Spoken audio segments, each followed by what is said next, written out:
Hey everyone, welcome to Smash Trivia. I'm your host, Smash Trivia John. You can find me on Twitter, Facebook, YouTube, TikTok, and Instagram by searching Smash Trivia to follow everything happening with me. I'll be the one with the big old green head in the profile picture. So excited to get into this. This is the Gamma Analysis.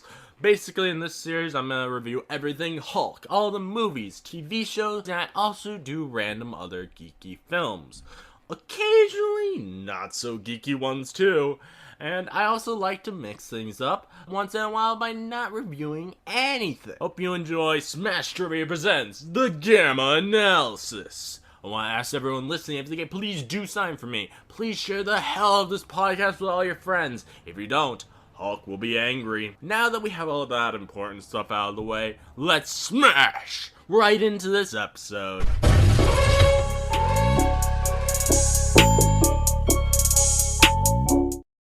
Hello, my Gamma friends. Today I'm joined by Keith.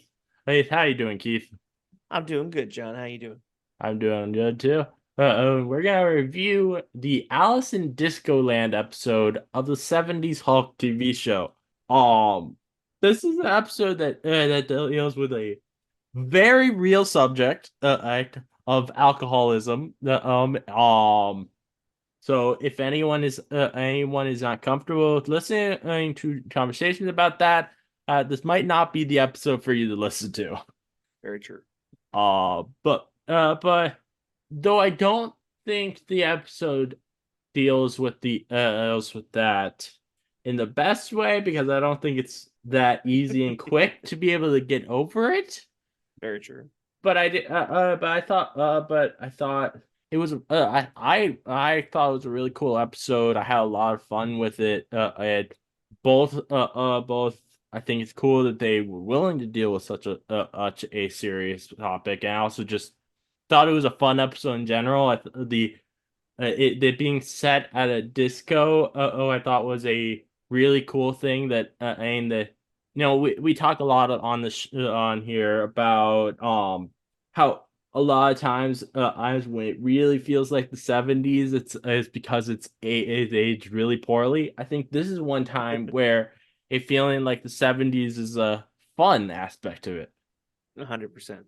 Yeah, when you think of the music phenomenon like disco, it's kind of like, okay, this is very lived in. This is reminding me that this show came from 1977 and 78, but it's not in a bad way because it's a period piece at this point. Mm-hmm.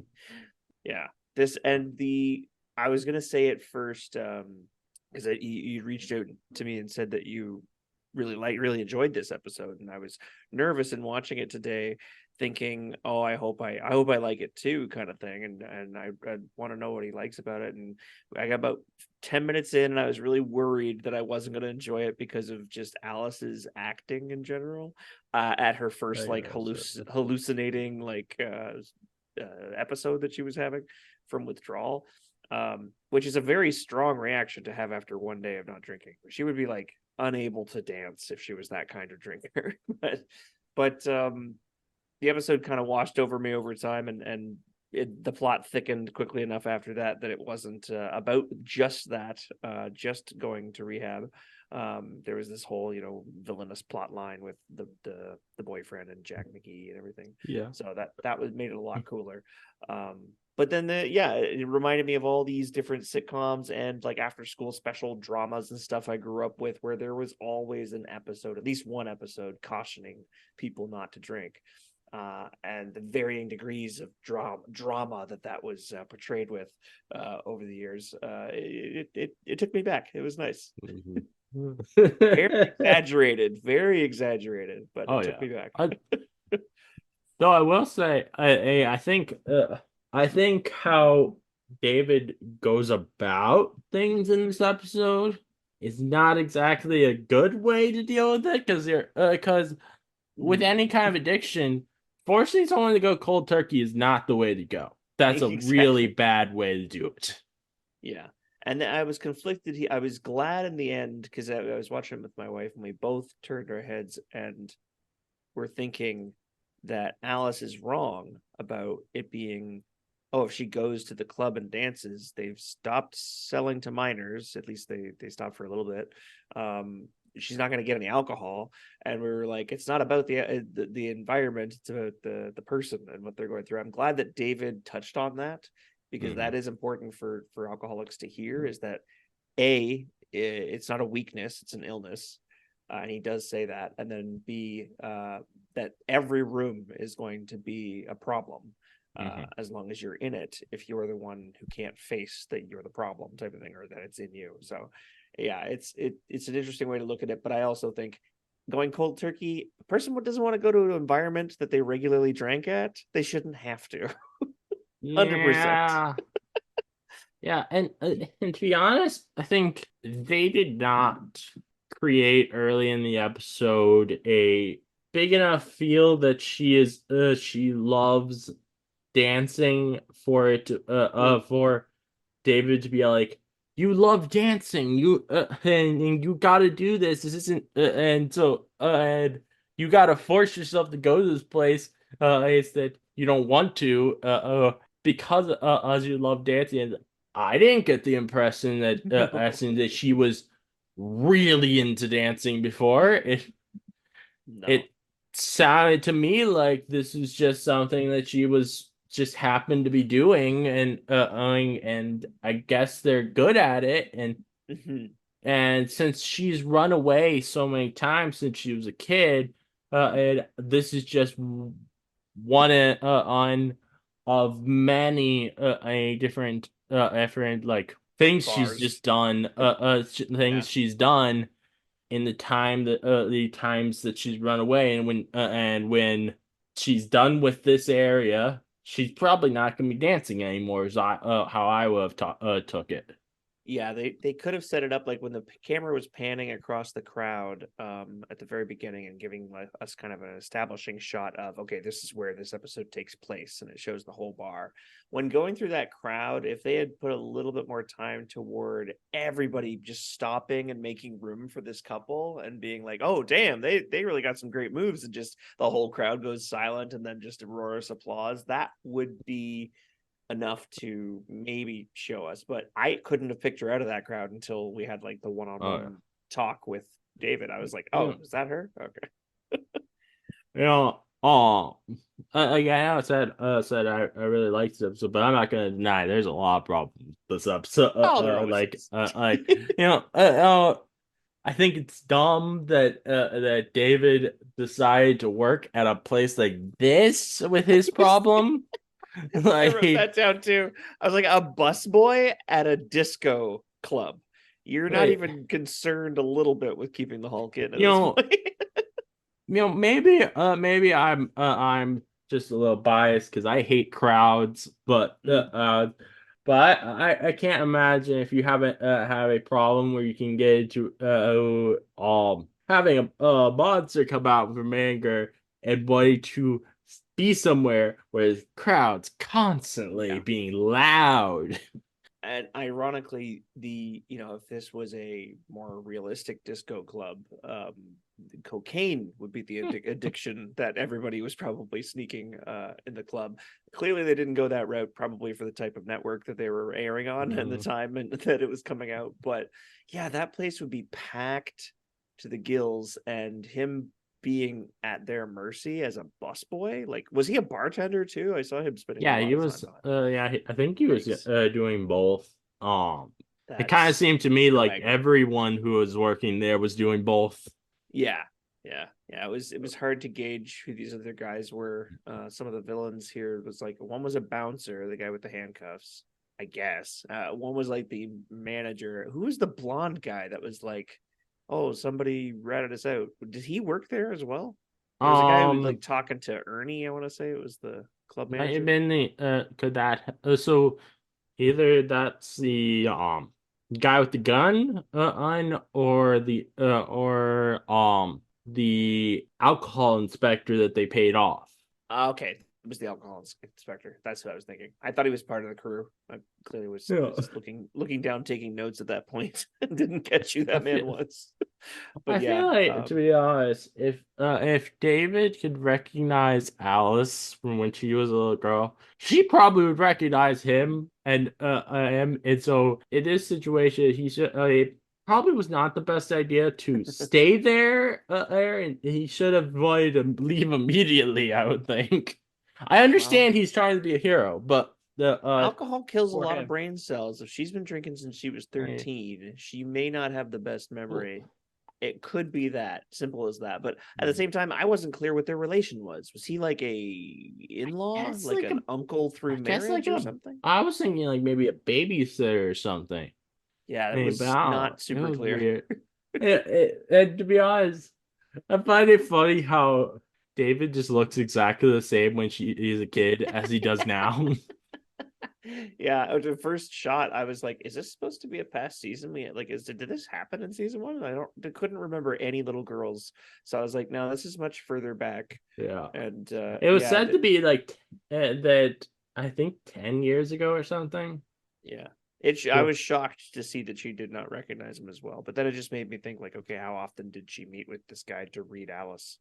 Like, it just seemed like the one time under the tree. Maybe it was just a one-time occurrence. If that were the case, then she has really made Alice a big part of her personality for having for something that she experienced one time. Well, she was talking about someone would gift them. Was it David that gave her the book? I believe that was it was supposed to be David. And then she said she had many books after that of Alice, and I was just like, did he give them all to her? But yeah, it like started her on a path where she was obsessed with Alice afterwards. I think I think something like that is when Louis, her boyfriend, strolls over to the bar, sees he's just like, that's my old lady or whatever, and says, "You got it, Jack." I wanted David so badly to be like, "No, I'm David. Jack's the character we haven't seen in a long time." Oh man, I her boyfriend Louis. I really hated that guy. He's the worst. I thought it was very funny to me. She'd already figured him out that he was manipulative and that he was being, had his ulterior motive because he wouldn't shut up about how much money they were going to make. But at the same time, he's still going through the door. He's yelling, "She loves me. She can't help herself." And I'm like, you just closed the door. She's on the other side. It's just that guy was a tool. Oh yeah, and but I did like when she mockingly actually said he loves me the same way that he would say about her. I thought that was funny. I also love the fact that Louis was teamed up with Jack McGee for the majority of the time that he was on screen, because Jack, you can even tell, didn't like this guy. Oh yeah, like Jack, he was like, I don't want to. Yeah, I don't want to associate with this man. I thought it was really interesting seeing Jack McGee in this episode, particularly because one, we like in the past, I don't think they've been this open about using the name Hulk, and he particularly was like particularly asked Louis, but he's like, I want to talk to her about her experience with the Hulk, and Louis also says as Hulk, and I think it's interesting because that shows that both they're getting a little bit more comfortable with the fact that this is a comic book show, but also I guess it makes it a show that it's become more of an open thing that Hulk does exist in this world. Yeah. But that's not the only thing about Jack in this episode that I found interesting, and really gives another level to his character, and shows that he's not just trying to be the bad guy. He's because he said that he has nightmares about the Hulk, and that and and The he only way to forget basically, about them was to talk to somebody. yeah, and He's he putting an wants to extended help hand people. to her. Yeah, yeah. He wants to Yeah, I help people, felt and that's what. very much that Jack, especially next to Louis this entire episode, did come off as another hero, because they'd compare him to Louis all the time. She would say something like that, and I think Louis was also making remarks about Jack just wants a story. But Louis just wanted money, and Jack really didn't seem all that persistent. He really just kind of seemed like he wanted to stick around to keep an eye on Louis, because Louis was being so sneak, so gross. Yeah. Yeah. I bet like when they're in the apartment, that's probably exactly what he was doing. Because he has no reason to actually be looking to do the stuff, because they would have nothing to do with her experience with the Hulk. So I think he was just using that as an excuse is to be able to be there and watch to make sure he's or Louis doesn't do something awful. Yeah, I think that's it's a really cool thing that they added that layer to Jack's character, and it makes it so we can see him as more than just this evil reporter trying to get a story. Mm-hmm. Yeah, they added some depth to him for sure with this episode. That's why I want to see more of him going forward, and see if he ends up maybe on David's side at some point, or will he always be there to try and, like, scare him off to the next episode. I think, to be honest, this is one episode where I feel like it would have been better if there was no Hulk in it at all. I think it would have been. I think this is one time where it could really give if David his chance to shine as a hero, and like moments like the first time when he Hulks out in the episode. I think that could have been more impactful if it were David that went up there completely, not, and it never ended up being he got angry and became Hulk. Yeah. Especially when he bursts through that billboard that she's standing up on, and like he was like, if he was 1 inch to his right coming through that billboard, he would have just ended up shoving her off. I'm surprised she didn't get startled and slip, with how he blasted through that thing. But no, I think you're right. There was not a lot of necessity for Hulk to be in this episode as much as David, but at the same time, it was a really weird moment the second time he turned into Hulk and he came up to the dance floor and he kind of towered over her, and this menacing kind of music played. But that mixed with the line at the very end about the unicorn, I was like, that's dope, because she stood before the unicorn and the unicorn said, "If you believe in me, I'll believe in you." And that was like, the Hulk is this majestic creature, and compared to a unicorn, that's pretty cool. That's cool. Yeah. I didn't even think about that, but yeah, that's really cool. I think it did make sense in the for the second Hulk out to happen, but happened just But you because wish he'd gone up on the roof. David was captured. But yeah, particularly that first one, I think it would have been so much more interesting if David actually got to be up there and talk her down instead of Hulk just is picking her up. Yeah, I think you're right. I really liked when they were when we had the big egg dance sequence at the end where because did you notice the song that was playing as they were dancing? Yeah, their song was the Hulk theme. Yeah, it was it definitely felt version. it definitely felt like they did a remix of the theme by and with a disco flair. I thought that was really cool.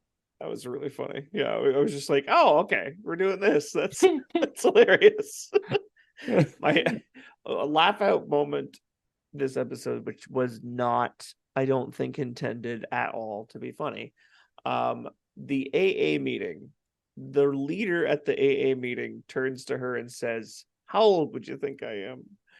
And she says 35. She says, "I'll be 26 next month." Man. Me and my wife both died laughing at that moment, because this woman is clearly 40. Yeah, I was like, at that moment I was like, there's no way. I know alcoholism does takes your body, but no, It doesn't make you age that fast. and that convincingly. You know what I mean? That is a Like, clearly a whatever. She's a gorgeous 40-year-old woman, but she's clearly a 40-year-old woman. And you know, Katie was like 35 was a kind guess. yeah. Alice is like gets him 35. I was like, no, I would say 40 or 45. Yeah. That was really, but at the same time, that's the fun part of how alcohol episodes would tackle things before people knew as much as they do now about them. So it's like the realism is the one thing missing from old like message episodes like that, where it's like, oh, we have to have a don't drink episode. Kids might be watching.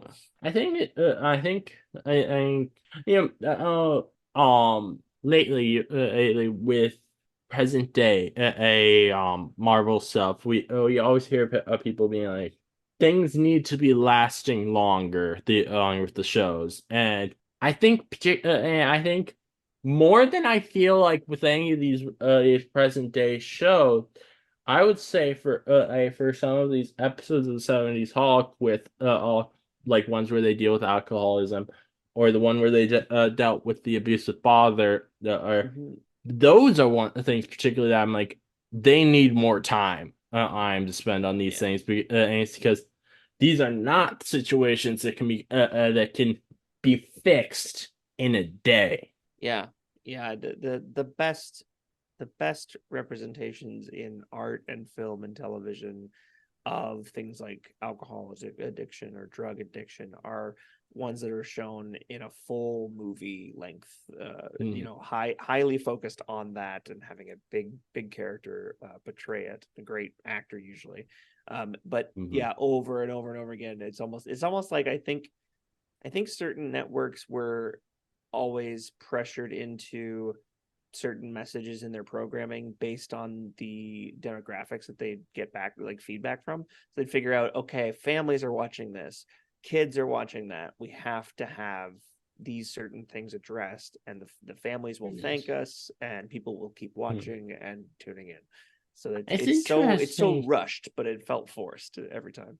It's very interesting to me seeing old things like that, 'cause I would have thought something like that would make more sense, and for a company that want to do maybe 90s or early 2000s, not the 70s, because I think back in the 70s there were a lot it was a lot less, like, not frowned upon, but but just like they understood a lot less that these are things that do have a negative effect on your body, and and so you'd have a lot more alcohol commercials on TV, and I would think a studio would be like, yeah, I don't want to do an episode like that, because then our people who are doing ads that we get ads from won't want to do ads on our shows, I would think. Yeah.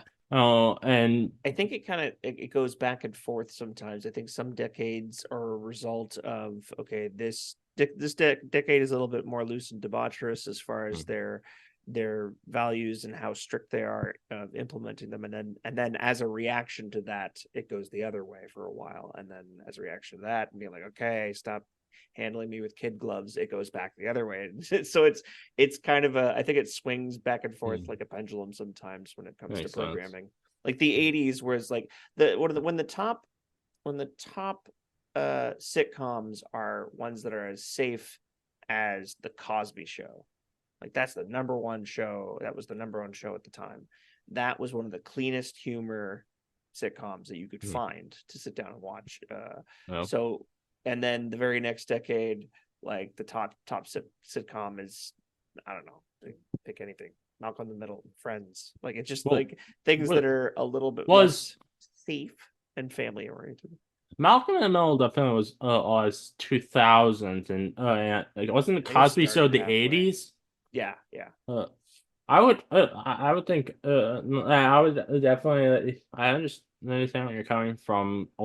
My first thought when you were saying that is, you go from this super clean comedy to something like The Fresh Prince of Bel-Air in the 90s, where it goes Yeah. into some really serious Heavy subjects, stuff. Yeah. and And to they be honest, deal with it in Roseanne. such beautiful ways. They do, yeah. Fresh Prince is pretty legendary for that. Oh yeah. Yeah. Two things that I particularly noticed in the episode I thought I found funny. Yeah. One, no, also from the AI scene. And when they with after Alice actually like tells them Alice she's an alcoholic. I kind of found it creepy how in unison they were like, "Hi, Alice." like Yeah. Yeah. it's just like It is creepy. so in unison. This I feel like doesn't have that's to feel like always a the way. cult. Mhm. Yeah, that's how you scare someone right back out the door at AA. Speaking that way. And I agree. It's and always in then that. Like I remember old TV shows and movies, anytime there was any portrayal of an AA group, it's always, hi, blah blah. It's like, is that still common? Was it ever? In a real AA meeting? I don't know. oh, but yeah, and the other thing was when Hulk breaks out of the club at the end, and he's running down the street. He sees Jack McGee, and he puts his hands up in the air Yeah. like, "Hey, dude!" And as he runs, and that's when Jack McGee notices him. Yeah. He gives him like a little snarl and like, like, oh hey, bye. Yeah. hi. I Yeah. thought that was I love really funny. I love the way he turned into Hulk at the end. He got himself off the chair when he's cuffed to the chair. As David, he didn't need Hulk's help. But then he was like running out of ways to aggravate himself. So he climbed on some boxes full of bottles and took a tumble until he was Hulk. Was he? Yeah. And I was like, what Was the he fuck is he particularly? doing? Was he trying to aggravate himself in that moment? I don't know. don't It know. just looked so clumsy watching him like handcuffed, and like trying to crawl like a worm over a bunch of Oh boxes yeah. that led nowhere. Was he going to a vent? Was he trying to Don't escape through the know. ceiling? I feel like And it'd then be he just hard to get falls. into a vent while you have handcuffs on your hands. Exactly. How are you gonna even open that thing? Yeah, agreed. Oh man, I think what else is there about this episode to talk about? Um, There's a nice shot of just some clever blocking when he's helping um Alice. I think they're at like a park bench or something, and he's saying, "Why don't you come with me? I have someone you should meet." Obviously, talking about the AA counselor. The he stands up out of frame and he puts his hand out for her to grab and help her up from the bench. And when she puts her hand on his, she looks at the ring. That's her mom's ring, and like she's stole from her mom and runs away all the time and whatever. Her mom's got all these jewels, and it just to me looked like a nice little symbolic moment where she kind of stares at the ring for a second and thinks, maybe I should, be better, or think do it for mom, if not to not be like mom. Or yeah, I just thought it was a cute way yeah, to that's feature really that. nice. Nice. I think I think something I do always find I cool with this show is the is it's you can see that they are filming in real areas like when they're Mhm. outside with the I you see they're Jack McGee and Louis, they're crossing the street, and immediately afterwards there are just cars going past. Mhm. So it's definitely not just a set. It is they're actually filming out in wherever this episode's taking place or something, Yeah. which I think is cool. Yeah, I like that too. And any time that like they do some really clever editing sometimes with big like arenas and big groups of people, but they do a good job of making it feel like real world and get those shots out on location. It's nice. I think Nice touch. the only time where I found it funny and obvious that they're not doing that was when they were doing the Hawaii episode, and I could recognize that the eyes that the highway they're on is a highway right by Los Angeles, not not Hawaii. And the only reason I knew that was a highway outside of Los Angeles. I've never been to Los Angeles in my life. It's Right. simply because of playing GTA 5. Wow, you've gained so much geography from from Because that game. it's funny. It's funny. It's just like I feel like I recognize that highway. That highway, and to even though GTA 5, it's not technically Los Angeles, but Yeah, it's yeah, Los Santos, but it's very obviously based off of Los Angeles. yeah, yeah, yeah. I like Oh man. those games go into some serious details. It's well done. I love that Uh, they ended the episode off the way they did with that unicorn quote. It made me want to read the Alice books with how well it suited you know, what happened. and one thing, so I don't know if this is actually true. This is something that my dad used to tell us as his whole reason why we weren't allowed to watch Alice in Wonderland growing up. Yeah, But he said that Lewis Carroll. I think that might be wrong. The author yeah, of Alice in Wonderland. He always told us that author was an alcoholic and that this was all like hallucinations or something, and it was and that there was some like deep thing about this, and he always told us you're not allowed to watch those because of it, which is a really weird reason for saying the kids can't watch Alice in Wonderland, but if that is true, that I think it's very interesting that they used Alice in Wonderland as a 100%. connection for this episode. If the author was dealing with a lot of alcoholism while he was writing those books. Yeah, I mean, you can kind of feel it when you watch even just the cartoon of Alice in Wonderland. Like a lot of things have to do with substance abuse, what effects of certain things when you take them. And he was famously quite the drinker, similar to Hemingway, and would do things like absinthe with laudanum as well, which is an even harsher combination. But a way to Mhm. chase the white rabbit, sort of, so to say. But it's weird. It's weird that that my dad he didn't want us watching stuff like Alice in Wonderland because of that. Yeah. But he was absolutely willing to let us drink as children. Well, that doesn't make any sense. He like what? That's a little backwards. Maybe he thought it without the influence of Lewis Carroll, they'll be fine. Everyone will be fine, and you'll never drink too much if you don't read Alice in Wonderland or watch it. Oh yeah. Flawed Oh, logic.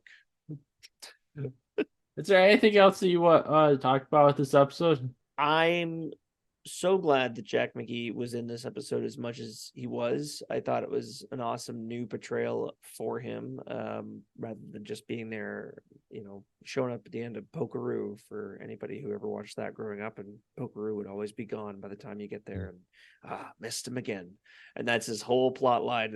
It's been for most of season 1, we've seen Jack McGee just show up at the end and go, dang, missed him. But now it's like, we actually get to see another side of him. I really enjoyed that. And as for the rest of the episode, I love a good boogie and a light show and a cool light up dance floor. Kick ass episode. You talk about like wanting more of Jack McGee. It sounds like the episode after the two that we're recording today, which if anyone's yeah, we're recording multiple episodes today, but the episode after that, season 2, episode 9, is called "Stop the Presses," and it is about so it's the plot says David is washing dishes at Bruno's restaurant, whose owners are being targeted by a sleazy journalist from the National Register. When there's pictures taken, he has to break into the building where Jack McGee works to get it back. Which that sounds like that could be an interesting episode. That does. It sounds like a caper. That's cool. Heist episode. I like it. I don't think there's anything else really to say about this episode, so I'm gonna start winding down this review. Is there anything you would like me to say in an announcer voice? Oh, I got something. Hang on. I wrote all my notes for this episode on a notepad for a change instead of Google Docs. Okay. You should say, I'll type it. Hang on. Makes for very good radio. Okay. Shake it. All right, ready? Say this. Shake it. Shake it. Hey, don't break it. And if you can't shake it, fake it. Nice. Well done.